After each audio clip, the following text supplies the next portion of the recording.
जैसे आप हैं, अभी किसकी सरकार है? भाजपा की सरकार नहीं है क्या? देख के बोलिए, भाजपा की सरकार नहीं है क्या? क्या बोलिए, बात बोलिएगा ना, बोलने दीजिए। महोदय, बिना आधार और प्रमाणिकता के किसी भी पार्टी के बारे में इस तरह का बयान देना सरकारी के पद पर बैठे संविधान के दिल में शोभा नहीं देता है। 56 मौतें हुई हैं, वो पूरे बिहार का या केवल 3 जिला का? आप जो बोल रहे हैं वो केवल 3 जिले का आंकड़ा दे रहे हैं। पहली बात, करेक्शन आप कर लीजिए। दूसरा महोदय, हम ये बताना चाहते हैं कि बोलते कि कार्रवाई करते हैं, तो ज्यादातर तो गरीब परेशान है, गरीब पर कार्रवाई होती है।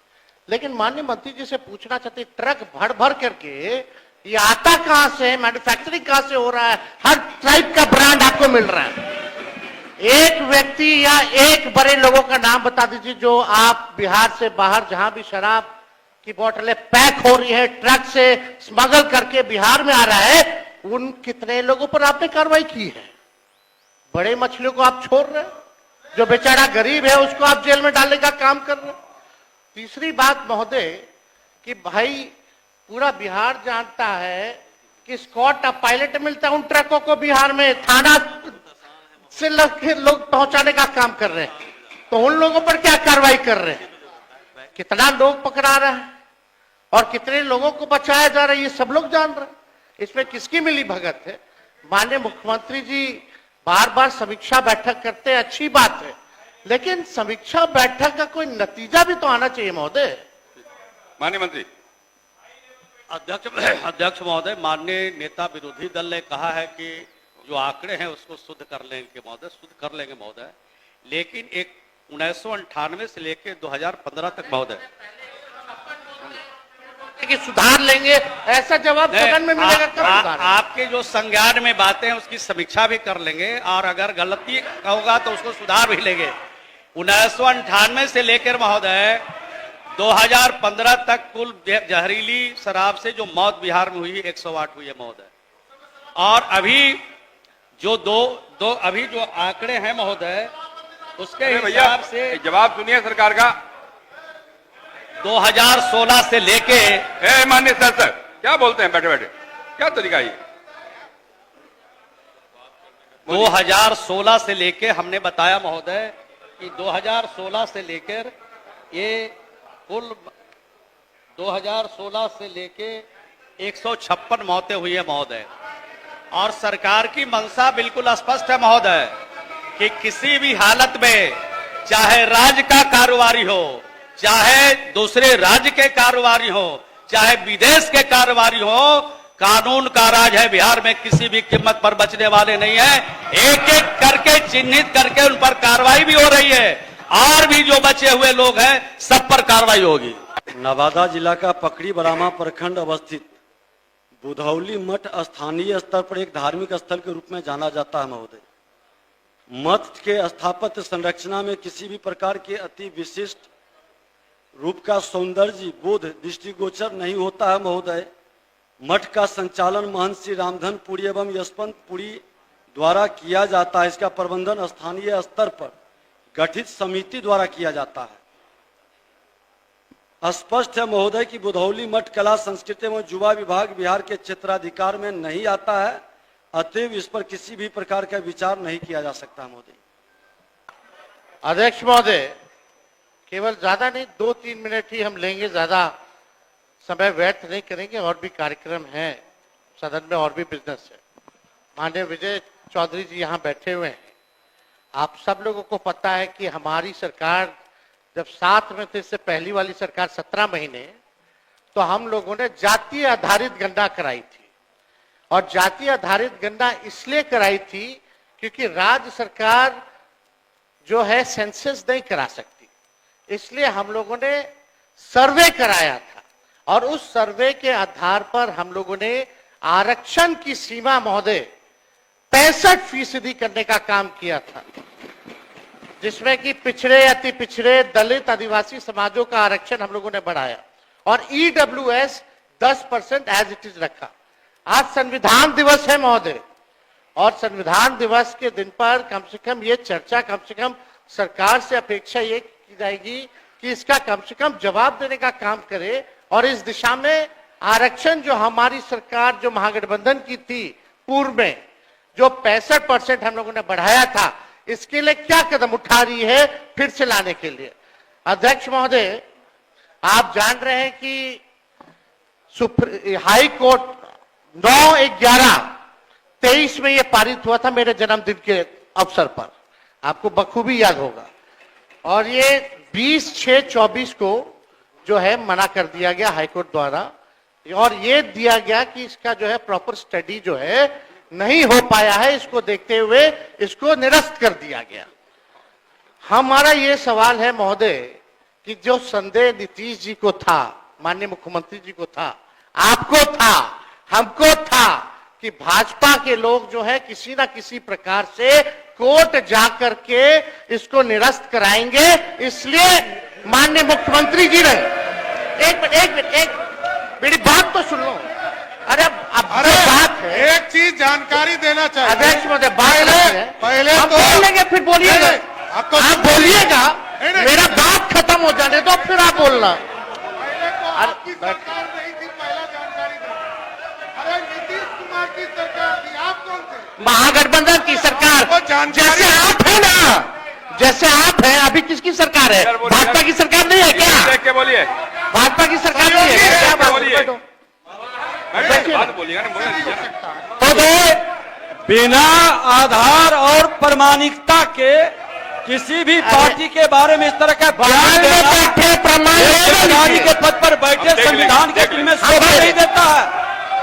ये गैर संवैधानिक काम करते हैं, बिना प्रमाण के बात रखना। ये संविधान विरोधी लोग हैं, इनकी अरे फिर संविधान विरोधी है। एक मिनट अध्यक्ष संविधान विरोधी लोग संवैधानिक संस्था का बोलिए। अपमान हम कर रहे बोलेंगे हैं। फिर बोलिएगा। बैठ जाइए, बैठिए, हम बोल- बैठिए, बैठिए, बैठिए, एक मिनट बैठने दीजिए, बैठिए ना, बैठिए, बैठिए, बोलिए, बैठ जाइए, आप ही बैठ जाइए, आप ही बैठिए। बताइए। देखिए, लेकिन माननीय आज ही- मुख्यमंत्री जी के नेता- कहने के- एक मिनट, आज ही मैंने आग्रह किया है, कल भी मैंने कहा था ये बात, संसदीय लोकतंत्र में हम अगर बेहतर ढंग से अपनी बात रखेंगे, मुझे भी उस जगह पर रहने का अवसर मिला है, और मैं समझता हूं कि बेहतर ढंग से बात रखेंगे तो बात में भजन भी आता है। तो सभी से अपेक्षा करता हूं, केवल नीति बात नहीं कर रहा हूं, सबसे अपेक्षा करता हूं अपनी बात रखते समय ठीक ढंग से अगर बात रखेंगे, ढंग से बात रखेंगे आप, तो संविधान का सम्मान भी होगा और आपके विषय में दम भी आएगा। बोलिए। महोदय, समय देश के लिए हम आभारी हैं और हम लोग भी सहयोग कर रहे हैं, लेकिन माननीय मुख्यमंत्री जी जब हम लोगों ने पारित किया 9/11/2023 में, तो एक तय हुआ हमारे मंत्रिमंडल द्वारा कैबिनेट में माननीय मुख्यमंत्री जी के आदेश पे कि डर है कि कहीं ये कानून जो हम लोगों ने आरक्षण का लाया है खत्म ना हो जाए, इसके लिए आप सब लोग मिलकर के प्रेस कॉन्फ्रेंस कर लीजिए। और सम्राट चौधरी जी जो आप बोले, थोड़ा प्रेस कॉन्फ्रेंस का वीडियो हम आपको भेज देंगे आप दोनों को। उसमें माननीय चौधरी जी ने क्या कहा था, अशोक चौधरी जी ने क्या कहा था, हमने क्या कहा था, आपको प्रमाण मिल जाएगा। चलिए, दूसरी बात मेरा यह है कि अब तो स्टडी अब तो सुप्रीम कोर्ट में चल रहा है, अब हम लोग भी सुप्रीम कोर्ट में, आरजेडी भी पार्टी बनी हुई है उसको लेकर के। अब मेरा सवाल यह है कि जो बहालियां हो रही है, जो आरक्षित वर्ग है, उसको नुकसान हो रहा है कि नहीं हो रहा? 16% हो रहा है ना। यह गंभीर मसला है महोदय। पिछड़ों का, अति पिछड़ों का, दलितों का, आदिवासियों का, जो भी आरक्षित वर्ग है, उनका भारी नुकसान हो रहा है। मेरा यही कहना है, अगर सरकार, और देश में यह पहली ऐसी सरकार थी 17 महीनों की जहां जाति आधारित गणना भी हुई और 65% आरक्षण की भी सीमा थी गई। पहली बार इतना बड़ा निर्णय हम लोगों ने लिया, उस निर्णय को लागू कराने में क्यों फेल रहे? अब महोदय, 2 पॉइंट हम खाली रखना चाहते हैं कि 23 में ये लागू हुआ, 23 में ये लागू हुआ, सुन लीजिए आप भी अरे भाई बैठिए ना। अध्यक्ष, अरे बिल्कुल विषय नहीं, इसका विषय है ये क्या? विषयों की वो जगह महोदय प्लीज। उस जगह पर नेता प्रतिपक्ष के रूप में हम बैठते थे, यही व्यक्ति बोलने नहीं देते थे। आज खुल करके यही अंतर है। आज नेता प्रतिपक्ष के रूप में इस पर डिबेट बात कर रहे थे, आप माइक बंद कर दिए। अध्यक्ष महोदय 2 क्या पॉइंट करा रहे हैं आपको? आप बैठिए। अवगत करा रहे हैं। हम लोग हर तरीके से सदन चलाना चाहते हैं, आप भी डिस्टर्ब कर रहे हैं। तेज जी बोलिए। 2 पॉइंट संक्षेप में कि बताइए। ये 11-23 में चौधरी जी 11-23 में 9-11-23 को ये लागू हुआ, निरस्त जो है हाईकोर्ट से 20-6-24 में हुआ। हम लोगों की मांग थी कि इसको शेड्यूल 9 में डाल दिया जाए। अगर आप लोग आरक्षण के पक्ष में थे केंद्र सरकार, तो इसको शेड्यूल 9 में क्यों नहीं डाला गया? पहला प्रश्न। दूसरा महोदय कि अभी भी हम लोग इंतजार कर रहे हैं, अभी भी माननीय मुख्यमंत्री जी को मेरे तरफ से रिक्वेस्ट कर दीजिएगा चौधरी जी, और दोनों चौधरी जी कर दे तो ज्यादा भार पड़ जाएगा। तो अगर कर देंगे तो कम से कम ये कह दीजिए अभी स्टडी नहीं हुआ है, यही रहा कोर्ट कहा, तो स्टडी तो ईडब्ल्यूएस का भी नहीं हुआ था जो 10% मिला, उसका कौन सा आधार था? ये तो हम लोगों ने कास्ट बेस्ड सर्वे करा के आरक्षण दिया। तो अभी हम लोगों की यही मांग है कि सरकार अगर इच्छुक है, आप दोनों बलवान लोग बैठे हैं, दोनों दो डिप्टी सीएम हैं, पहले हम अकेले थे तब हुआ था, अब तो दो है। तो महोदय यही हमारा मांग है, खाली मांग सुन लिया जाए कि इसमें अभी भी स्टडी के लिए एक असेंबली की कमेटी बना दीजिए, एक असेंबली की कमेटी बना दीजिए जो स्टडी कर ले। और अरे भाई आप बैठिए ना, प्लीज। अरे सुन लीजिए ना, क्या व्यवहार है, आप डिप्टी सीएम है यार, डिप्टी सीएम जैसा इधर देख के बर्ताव बात करिए, कीजिए। इधर देख के बात करिए, नेता प्रतिपक्ष। नहीं बोलने का मौका देते थे, नहीं सभा देता था। मांग ही नहीं अरे रखते थे। संवैधानिक पद का आप हमारी ये मांग है संविधान कि की बात स्टडी कर के रहे लिए हैं। महोदय न्याय की बात कर एक रहे हैं। कमेटी विधानसभा की बना दे सरकार, शर्म आनी चाहिए उनको। 4 दिन का ये जो 5 दिन का सत्र है इसको 1-2 दिन और बढ़ा दे, और कैबिनेट से जो संशोधन करना है कम से कम 65% नहीं 85% कर दीजिए आप, 10% और बढ़ा करके बिल ले आइए, हम लोग सब लोग मिलकर के पास करने का काम करेंगे, यही मांग है। माननीय मंत्री संसदीय कार्य। महोदय, नेता प्रतिपक्ष ने ऐसे संवेदनशील मामले का जिक्र किया है कि सरकार को भी अपने पक्ष रखना न सिर्फ लाजमी है बल्कि हक है। और हमको बोलने का 2 प्रसंग बन गया महोदय। एक तो नेता प्रतिपक्ष ने हमारा नाम भी लिया, स्वाभाविक रूप से हम लोग साथ उस वक्त थे, और दूसरा जिस विभाग से ये मामला संबंधित है, सामान्य प्रशासन विभाग से, उस समय उस विभाग को देखने की, विधानसभा के मामले में विभागीय मामलों को देखने की जिम्मेदारी भी उन्होंने मुझे अधिकृत की है। इसलिए मैं उचित समझता हूं कि सारे तथ्यों को सदन के सामने रखूं। महोदय आसन अवगत है और हम समझते हैं लगभग सदन के सभी सदस्य अवगत हैं, और सरकार को यह मानने में कोई परहेज नहीं है कि ये मामला जब जब आया है लगभग सभी दलों ने, और लगभग भी बेकार जोड़ना है, सभी दलों ने इस मामले में एकजुटता दिखाई है, इसमें कोई दो राय नहीं है। अभी नेता प्रतिपक्ष कह रहे थे कि हम लोगों की सरकार ने इसे गिनती कराई थी। सही बात है, उन्होंने कहा है कि जिस समय गिनती हुई थी उस समय आप भी हम लोगों के साथ सरकार में थे। सरकार नीतीश कुमार की ही थी उस वक्त भी। महोदय सरकार नीतीश कुमार की ही थी और आप साथ में थे महोदय, लेकिन हम कहाँ इनकार कर रहे हैं।